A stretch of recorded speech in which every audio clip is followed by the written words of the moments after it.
welcome to Beyond Well. And do you guys like the holidays? I adore the holidays. Do you really? I like Oh my god. I like Thanksgiving quite a bit. Yeah. I'm so on Christmas, but I like Thanksgiving. Yeah. It's the commercialization. Yeah. So many people get so bummed out this time of year. I wonder how I would feel about the holidays if it didn't come at winter, because I think some of the holiday blues is also the winter blues. Right. Yeah. Right. Because one of my sort of like buffers for the winter stuff, other than obviously like a light box and all that kind of stuff, is own decent winter clothes. Don't just dress in everything else. Right. Because it's like, well, I don't really get to enjoy my closet.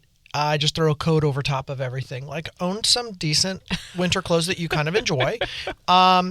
And then up your activity and try, if you can, have winter-specific activities. Yeah, like, so you get to enjoy snowshoeing, or like, this is the time where I cook. This is the time where I get to like bust out all my cool soup recipes, and stew recipes, and all that kind of thing. Exactly. Like, you sort of bend toward that, and there's something to look forward to. But if you're just kind of hunkering down and waiting for it to stop being gray and wet, we built a sauna, an outdoor sauna this year, summer. Is it? An outdoor sauna. It's a sauna, but whatever. It brings sound in. There's something weird about Jenna's audio, because her ahs sound like It's a sauna. Something weird.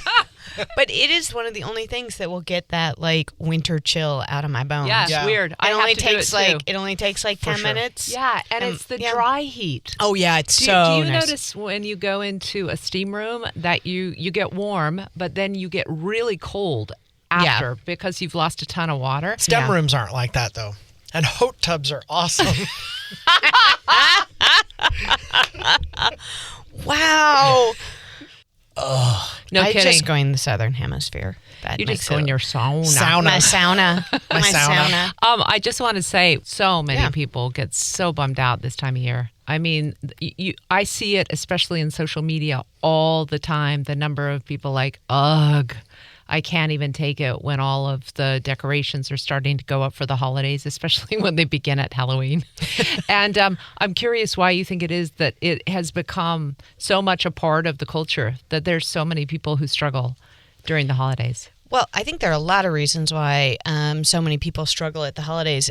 There's so many expectations around the holidays. So you're expected to be cheerful all the time.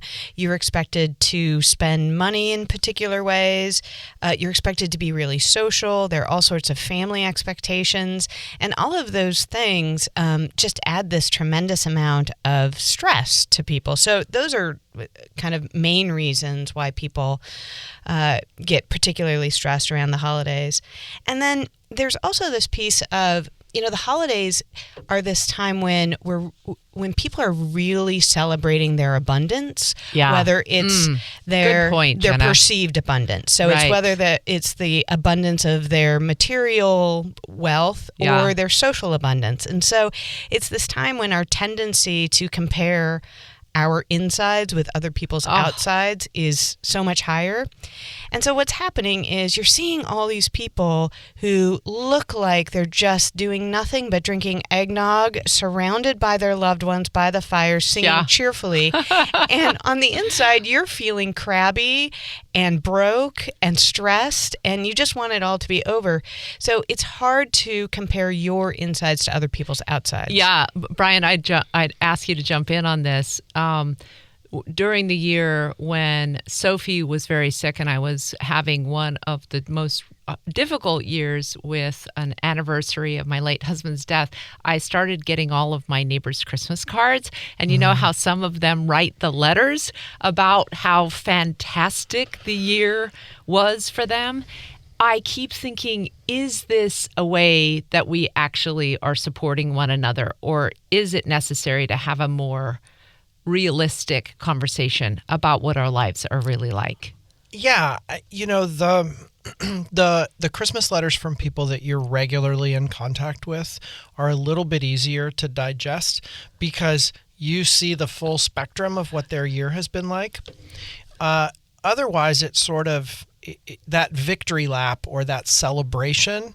It's great to have celebrations, but celebrations divorced from the struggle is it's kind of like on a day where you just don't feel like you've got your stuff together, browsing through your Instagram feed. Yeah. And Yeah, just seeing it is. beautiful, beautiful pictures everywhere. And it goes to what Jenna was talking about comparisons. Absolutely. And you also have, at this time of the year, you have a lot of your own anniversaries that you're remembering if you have lost a loved one or if you're no longer with a loved one. So you remember all of the Thanksgiving meals you did have, or what it was like on, whatever day you celebrate. And so those things, those anniversaries can also be particularly tender for you. It's interesting that a holiday like this that draws our attention actually kind of pulls us out of the here and now, that we're in the there and then, we're in our own history, or we're at somebody else's Thanksgiving table that has a much better spread with better food, or around their Christmas tree with much more lavish gifts, et cetera, et cetera. Well, it really gets back to this whole idea of gratitude. Then the idea behind the holiday is supposed to be a time to take stock of what you do have, right? And so I'd like for you each to talk a little bit about how can you, even if it's not a year of abundance for you, even if it is a year of great loss, how can you begin to develop that attitude of gratitude? I hate that line, but it is a good one. when you're thinking about the upcoming holiday season. Yeah, one of the very best things that I think people can do who are experiencing the holiday blues or just kind of period is to do something for someone else, to be of service. And I'm not talking don't buy more gifts. I'm talking about actually doing something of service. And the idea here isn't that, I'm going to see how lucky I am because I'm going to go out and help the less fortunate. It's that you can get in contact with, look at everything I can bring to somebody else. So whether that is you're just going to go out and shovel the sidewalk for your elderly neighbor, or maybe rather than having, the Secret Santa gift exchange at work, you're going to have a coat drive and bring it to folks. Some of those things, it will help you remember that the abundance is what you have to offer this world, not what the world is giving you. Yeah, that's beautiful. Yeah, Anything? I love that idea of contribution over comparison. I also think that zooming in on what I would call the B-sides,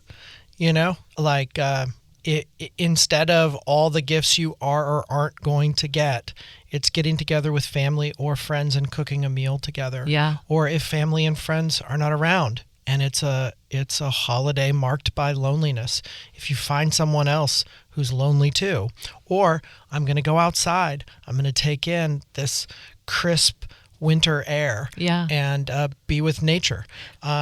Just that sort of, zooming in on the stuff that a lot of people drive right past on their way to their amazing thing. Yeah. Zooming in on that. It's also, I get the sense that for many people, it's just like, if I just hunker down and put the covers over my head, soon enough it's going to be over, rather than actually saying, what is there that I can experience about this, that maybe I can reframe the holidays in a way.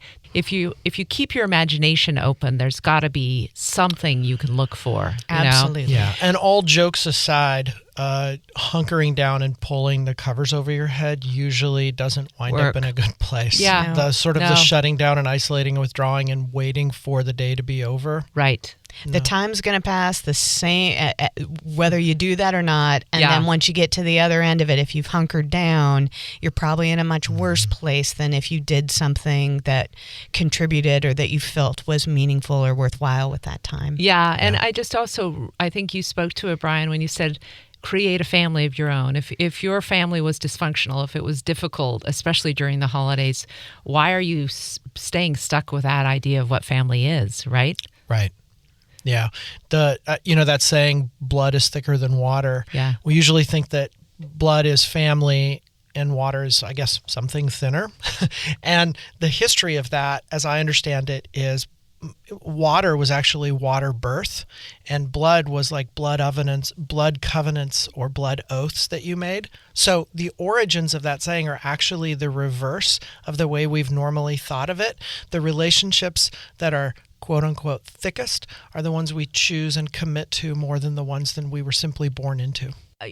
at the end of this, I have to say, one of the things I am most grateful for is that I get to spend the beginning of my week with you two. Oh, it really is. It's been one of the thank you. biggest gifts of my life. And what an amazing opportunity for us or me to get to be able to do this with you and share this stuff that we feel is so important with all of our listeners too. Us. Yes, us. Yeah. Could somebody please not turn on the Christmas music just yet, though? Just Oh, my wait. Lord. Just a few more days. Thanks to the support of the Foundations for Excellence in Mental Health Care. If you want to continue to hear this program, just click on the link and find out more.